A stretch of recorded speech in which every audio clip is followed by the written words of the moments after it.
All right, right on cue, 1:29, even punctual to the max, is my listening public.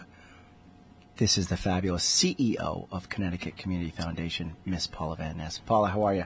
I'm great. Good afternoon. Good afternoon. And first of all, thank you so much for your time. I know how important and busy your time is, so thank you from the bottom of my heart for, first of all, calling in, and for, second of all, giving my producer Nick So-and-so, the ultimate compliment of you loved the video. I did. I thought it was just terrific. Producer Nick single-handedly produced that on his own, goes into the studio, edits the whole thing, cues the music. We had a long, drawn-out process where we actually called Larry Rifkin on his show to plug the opening of the brass at the museum, bringing resources to action to serve seniors. And he just compilated it all in under a 2-minute video. And when I asked him, you actually had two beautiful people from the Connecticut Community Foundation that represented. One woman flew through the night from Milan, Italy, just to actually make the opening for the ladies. So you were well represented at the opening, which was at the Mattituck Museum in the Community Gallery. And it just goes to show, again, that the Connecticut Community Foundation is there for the people. It is not some nonprofit organization that doesn't get their hands dirty. You're in the community. You are leading by example. You are funding things of interest to people, and you're backing them. You're not just giving them a $100 check. You are backing full-heartedly what you believe in and what you preach. So, to give you a plug, what is happening at the Connecticut Community Foundation, and how are you doing? Well, we're doing great, and I do thank you for that plug because, you know, when it comes down to it, Michael, the Connecticut Community Foundation belongs to the community. It is your community foundation, and we are stewards of resources that have been provided to us over the last 91 years, and making grants in the community, but also working hard, rolling up our sleeves, as you said, working with community residents to try to make these 21 towns in our area better and better. You know, we have an ideal in mind, and that is that all of these communities really come alive with partnerships between nonprofit organizations and each other and businesses and churches and the community so that we can really demonstrate what the power of giving can do in these communities. So just this week, I won't even talk about what's been going on the last month. Let's just hear this week. Just in this week, our board approved a package of grants totaling about $187,000 for pathways for older adults. And so these grants are supporting a number of organizations that are part of the BRASS initiative, where they are sites where programs are being delivered to older adults in our area, where people are able to access benefits counselors, and just to really make it possible for people who have questions about health insurance or financial benefits or any programs that foster aging in the community to get the information that they need. We also, the board approved a grant by the Southbury Community Trust Fund for an exciting event that's going to happen in the town of Southbury in August, at the end of August on the 29th, which is a volunteer fair.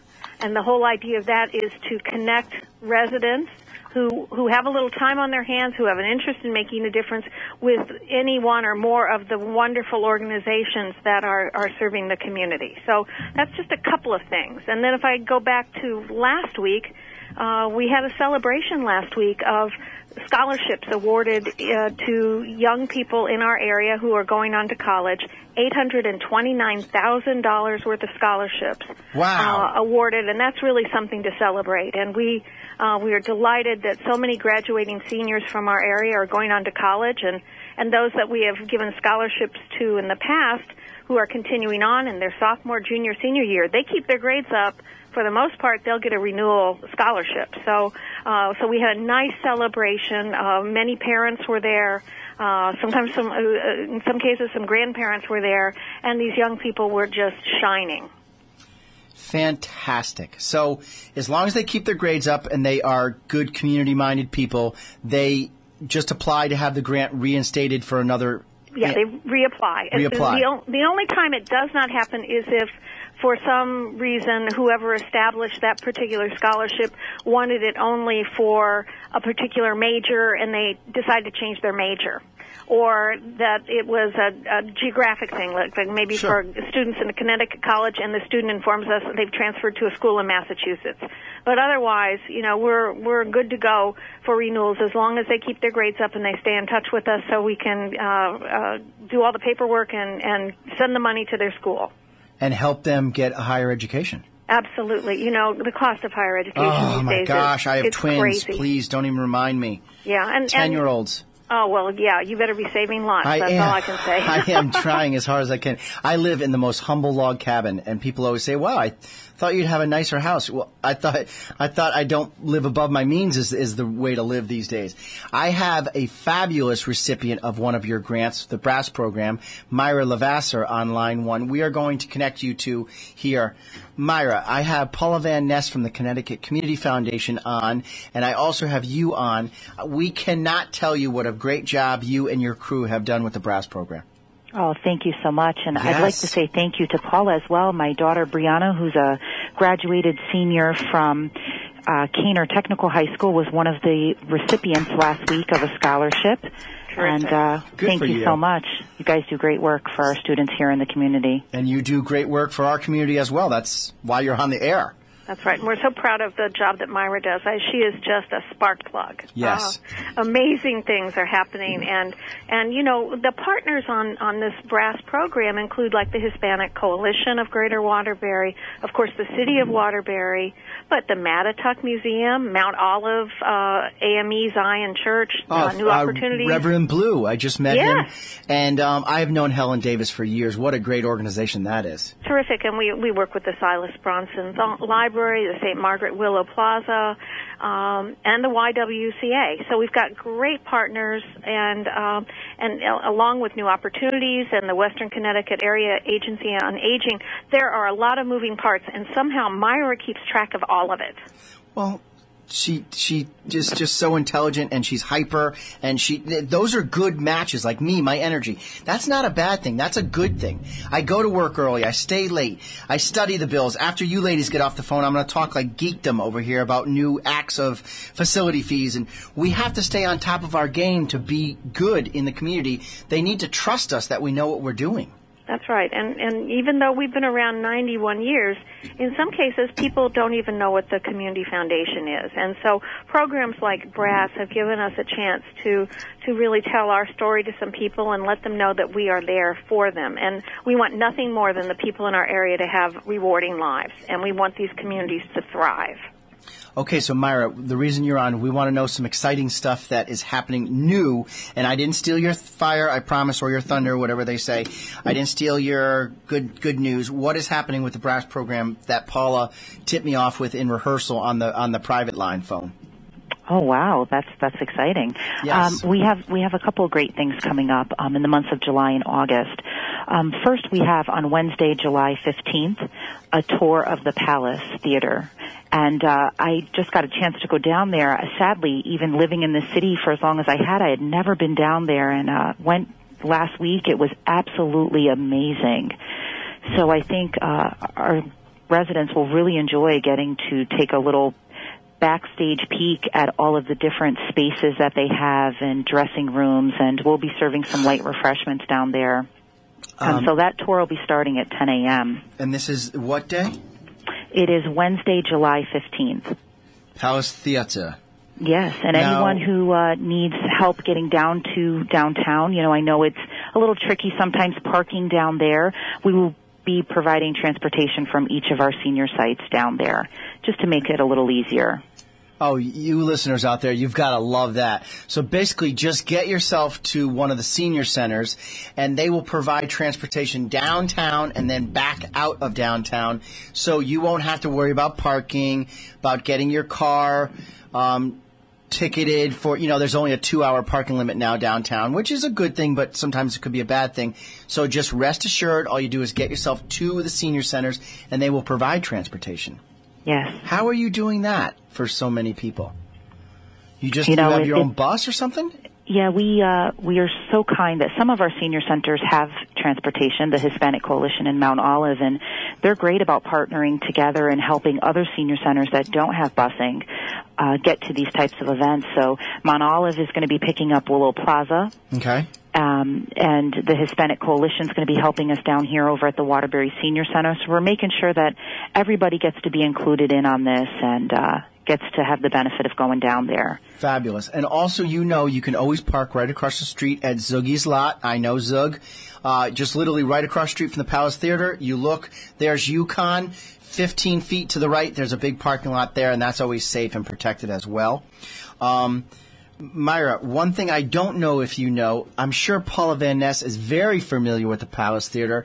She is an actress as well as a philanthropic genius, but she and I performed a Shakespeare play a few years ago, and we rocked the house over at that Palace Theater. You may have rocked it. I think I butchered the play. I don't know my about goodness, that. I'm so sad I missed that. Yes, Myra, you did. We had our opening debut at the Palace Theater, and we both were stunning actors and actresses. So well, and you know what? It was fun, wasn't it, Michael? And this was with Shakespeareans, an organization that we know and love. Love Jeff, love Emily. They got in the paper on Sunday with 36 Hours of Bard. And what a great organization they are. Another recipient of some CCF money. All right, so that was a well thought out. Do you have anything on the agenda you want me to plug, Paula? I just plug during the summertime if people have a little more time on their hands and they want to get involved. There are lots of ways that people can do some volunteerism and really make the community a stronger place. So I would just really encourage that and would also encourage anyone who wants to know a little bit more about the Community Foundation, the work that we are doing through programs like BRASS, but also what we're doing to encourage leadership. We talked about education already. Maybe there's a way to get involved with our foundation, or even in some cases people might feel like they'd like to look at whether or not they could establish a fund here and forevermore make a contribution to the health of this community. And that is, I'll get right to you, Myra, but that is one of our asks. Paula and I spoke in rehearsal, and there are a lot of very affluent people in the community. I just read the Platt Brothers book, and there are a lot of people that are not lonely, but they are sitting at home with large pools of money, and they don't want to just squander it and just, give it away to non-credible resources. If you want to get involved with the Connecticut Community Foundation on a philanthropic level, whether it be just to start as a volunteer and work your way up to a board member, Paula is the woman you call. You call the Connecticut Community Foundation at what number, Paula? It is 203-753-1315. Okay, so I know because I see you at a lot of the museum functions, and I do go to events at the Palace. There are retired people that children have grown, children have become successful because the parents were successful, and they want to give back to the community. This is the organization that does give back. Every dollar they donate, I can see that it is put to good use. It is clearly not embezzled. Myra has done such a phenomenal job with the BRASS program. Thank you, Michael. Myra, in the Waterbury Republican during the week, whether it was last Friday or Monday, and I'll find it, Southbury is having a senior art contest. Did you hear about that or read about it? I did, yes. Yes, so you've got some serious talented artists that were showcased at the museum. Let's get them some trophies. Let's get some of that art over to that Southbury art competition. Absolutely. It's funny you mentioned that. Some of the seniors were so happy because all of their pieces are already matted and framed, which can be a little bit of an expense, and for someone who's on a fixed income is a little bit outside of their budget. So they were so happy with having submitted their pieces to our show, and I was able to provide that for them. Now they're going to go ahead and submit their pieces to the Southbury show and hopefully bring home some money to our Waterbury seniors. Bring home the money, Mama. Absolutely. Connecticut Community Foundation is the donor of that that money. And if you don't mind, it's been approved by everyone. Myra, you are clearly allowed to show that at your senior center. Connecticut Community Foundation is going to put producer Nick's video up on their website. Put it also on yours on New Opportunities. Put it on Brass's. And Lexi, if you're out there, we hope you're feeling better. Please feel free to put it up on your Waterbury Senior Centers as well. The reason we did that is because we were just so impressed with how you were caring instead of just working. I don't even know if you thought you were doing so much caring, but when you were giving your speech that you should be honoring them, you made it look fun. You were having fun, commingling. You were clearly not looking at your watch like, when is this going to be over? You were truly embracing the public, and it was well received. It was packed in there. There was hundreds of people that attended. So congratulations to you on your event, and thank you very much from the bottom of my senior listeners' hearts, Paula Van Ness, CEO of CCF. Thank you for the backing of the funding for this brass program. Well, we are thrilled to have it in place, and, All right. and only hope to do more and more as time goes on. And that's why we're on the airwaves. If there's anyone out there that knows they can make a difference, you know who you are, you know how hard you've worked, you know if you've inherited money, that is the place to put your eggs in that basket. It's the Connecticut Community Foundation. Very philanthropic. They're at 203-753-1315. And just say you were listening to Medicare and You, Michael Regan Show, and you'd like to get involved. Myra, thanks so much for being a guest. Oh, no, thank you. And if I could really quickly, Michael, mention one more upcoming program. Great. On Wednesday, August 19th, it's actually the 60th anniversary of the flood of 1955, a flood that really impacted Waterbury's community and surrounding towns. And we've worked the last couple months with the literacy volunteers, and our seniors have been writing memoirs reflecting on how the flood impacted them. And we have a great book that we put together with their stories. And it's just such a beautiful thing because we've been able to represent each of the neighborhoods in the city, also some of the surrounding towns, and hearing the stories from their perspective. It's going to be a wonderful event. It's going to be Wednesday, August 19th at 11 a.m. The museum will also have a special exhibit with great pictures, and some of our seniors will be sharing their stories. And we're inviting not only just our senior listeners, but the whole community by far and large. You know, I'm a mom of 3 kids, and when I started talking to my children about this flood, I realized they had no idea that something like this happened.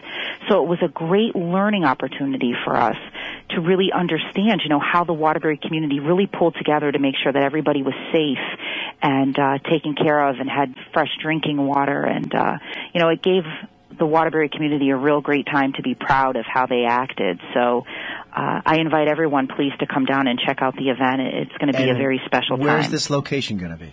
It's going to be at the Mattituck Museum. Oh, so it's at the Mattituck Museum. Yep, Okay. right at 144 West Main Street. Paula, I just finished the book, The Platt Brothers, and it describes the flood of 1955. This could not be more apropos. The Naugatuck River swelled, and the banks just kept coming and coming into the mainland, and it was just swallowing up buildings as the water rose. It was literally eating foundations, and things were just going down the river. Myra, this is definitely going to be something we will plug more than once. I will be there, and the letters. Let me talk to you off air. Dave Myskowski is the president and CEO of Platt Brothers. He would be so honored to be part of this presentation and to be part of your organization because they have a book on the flood themselves.